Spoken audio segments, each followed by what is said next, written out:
İlqay Gülablı, Qara Xəncər.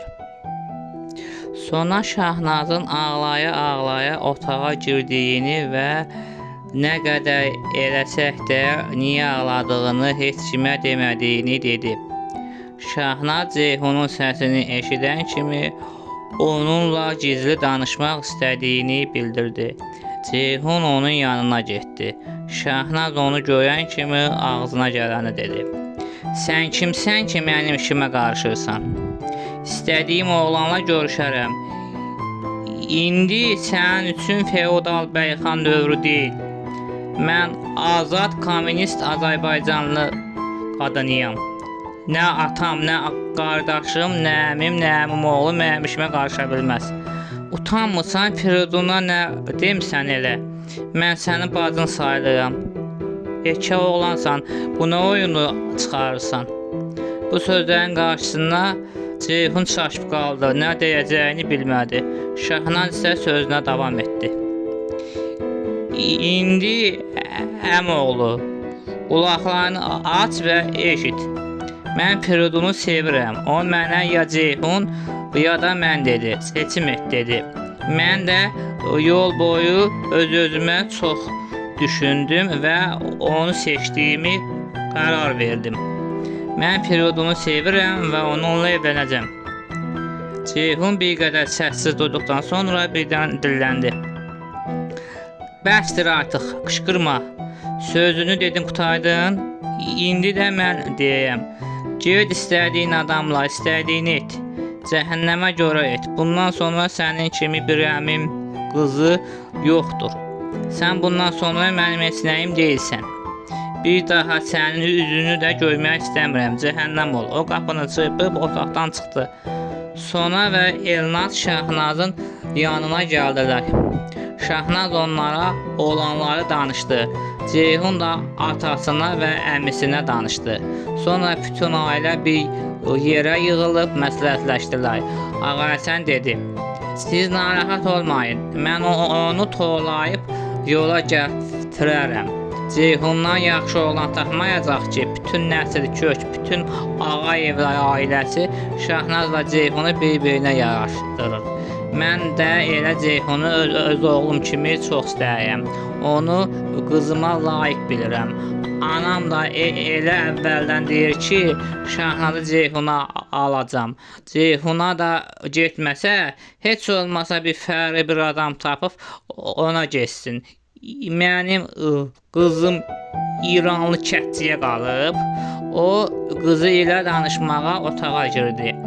Şahnaz onu görüb durub yatağında oturdu. Ağahəsən sözünə başladı. Biz səninlə belə danışmışdıq, qızım. Ay ata, mən Ceyhunla evlənmək istəmirəm. Niyə?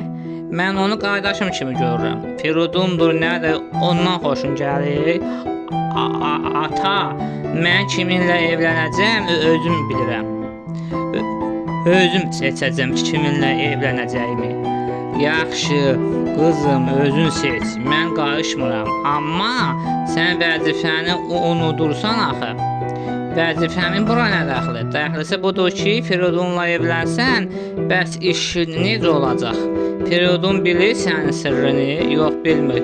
Amma deyərəm, sonra da onu götürüb özümlə apararam. Firidun adi kətçi balasıdır. O səni Qara Xəncərdən qoruya bilməz. Onu da aparıb Rusiyada oxutduraram. O da mənim kimi KGB agenti olar. Ay qızım, hər adamdan KGB agenti olmağa fərasət nə gəzir? Firidun o işlərin adamı deyil. Düzdür, mən onu hələ görməsəm də hər adama güvənə bilmərik. Heç bilirsən, Qara Xəncər nə qədər KGB generalını öldürüb? Dünyanın müxtəlif ölkələrində 60-dan çox KGB agentin öldürüb. Onların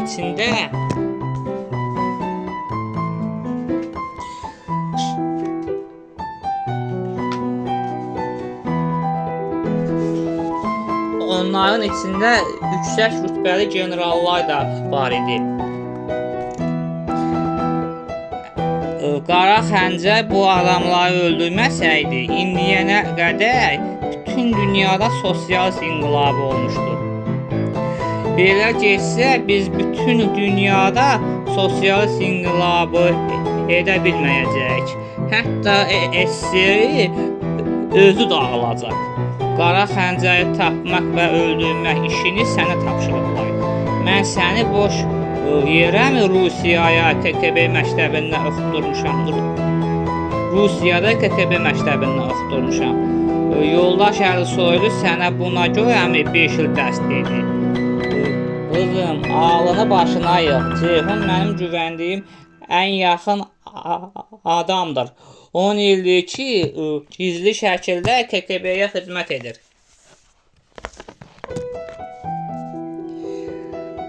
Amma bunu kimsə bilmir. Mən belə yeni öyrənmişəm. Nə? Ceyhun da KGB-də işləyir? Hə, qızım, səni qara xəncərdən ancaq qoruya bilər. Onunla evlənməyini istəyirəm. Onunla evlən. İkinizi də birlikdə Rusiyaya gizli xidmətə göndərəcəm. Orada da sizə qara xəncəri tutmaq üçün təlim keçəcəklər. Sonra da qara xəncəri tutub öldürmək üçün KGB sizi xaricə göndərəcək. Bu vaxt Ağa Hüseyin və Ceyhun qapının ağzında onların nələr danışdığını dinləyirdilər. Qəfildən onlar qapını açıb dedilər: "Nə? Şahnaz məgər KGB-yə xidmət edir? Özü də vəzifəsi qara xəncəri tutub öldürməkdir." Ağa Həsən, siz bizi dinləyirdiniz? Ağa Hüseyin: "Ağa Həsən qardaşım, özümü saxlaya bilmədim. Sizi dinləməyə qərar verdim. Eşitdiklərim doğrudurmu? Sən bu qızı nə işləyə qoşmusan belə?" Aradan bir saat keçdi. Bütün ev əhli salonda sakit oturmuşdular. Elnaz və Sona yuxarı başdakı divanda yan-yana oturmuşdular. Elnaz qəfildən pıçıltı səs ilə Sonaya dedi: "Hay ana, indi Şahnaz da KGB-də işləyir." Sona dirsəyi ilə onu yavaşca vurdu. Ona baxıb dodağını gəmirdi. Şahnaz isə aşağı başdakı televizorun qarşısındakı kresloda oturmuşdu. Ağa Həsən, Ağa Hüseyin və Ceyhun isə masanın qarşısındakı stulların üstündə oturub fikirləşirdilər. Araya bir sükut çökmüşdü. Anna isə sol tərəfdəki kresloda oturmuşdu. Birdən Ceyhun dilləndi: "Yəni Şahnaz bu işin öhdəsindən gələ bilər?" Ağa Həsən: "Niyə gələ bilmir? Şəxsən yoldaş Əlisoylu özü ona dərs deyib." Elnaz üzünü Ağa Həsənə tutub dedi: "Əmi, qara xəncər kimdir?" "Qızım, qara xəncər Amerikanın CIA təşkilatına xidmət edən bir başkəsəndir." CIA nədir? Amerikanın KGB-si soyuq müharibə başlayandan bəri KGB ilə CIA bir-biri ilə rəqabət aparır. Qara xəncər çox təhlükəli bir adamdır. O, dünyanın müxtəlif ölkələrində 60-dan çox KGB agentini öldürüb. Onların içində adlı sanlı generallarımız da var idi. Onun əsl adını və kim olduğunu kimsə bilmir. Haralıdır, milliyyəti nədir, heç kimin xəbəri yoxdur. Sadəcə qurbanlarını qara bir xəncərlə öldürdüyü üçün ona qara xəncər deyilir.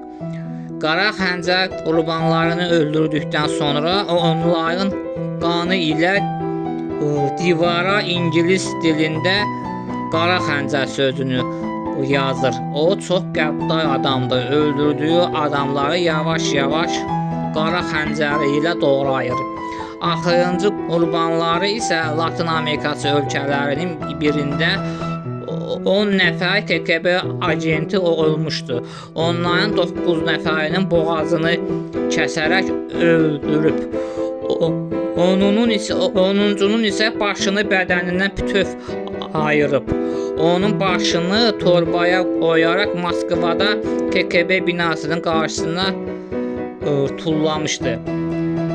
Qara xəncər burjuanın ən böyük silahı, sosializmin isə kabusudur.